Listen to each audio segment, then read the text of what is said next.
Gullarim, tanlash olinglar. Qaysi biri yarashyapti menga?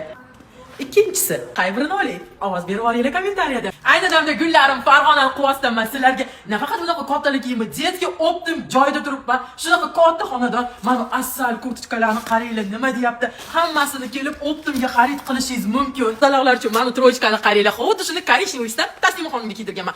Eskidan eng manisi ko'plab bu savdogarlar hisoblangan. Shu uchun boyimoqchimisiz mana shunaqa chiroyli tovarlarga arzimagan pulistikasida 2 barobar ko'pgina qilib pulingizni chiqarib olsangiz bo'ladi. Buning uchun ozgina xohish bo'lsa bas. Kilosi atiga 155 ming va 160 ming. Obyomiga qarab xarid qilaverasiz. Mana paltochilar nima deyapti? Asalligini qaranglar.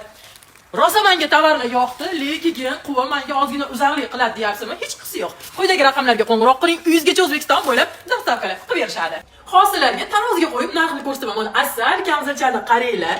Narxi atiga 21 ming so'm. Bularni soni chegaralanmagan, kelib xohlagan kolleksiyangizda olib ketishingiz mumkin. Uchkam Bizur Kavkazida esinglarda xuddi shunaqa qaranglar. Shopchkalarni. Hozir buni obязательно olib ketaman. Mana qaranglar, quyonchalik, o'rdakchalik, hammasi sharflari bilan. Mana asalligini qaranglar. Bular nima deyapti? Xullas shapka, sharf, paypoq hamma narsani katta kolleksiyada olishinglar mumkin. Ular ushbu ko'rib turgan tovarlarni hali hammasi mana shuncha yana ochilmagan pressa tovarlar bor. Xitoydan to'g'ridan to'g'ri keltiriladigan tovarlar.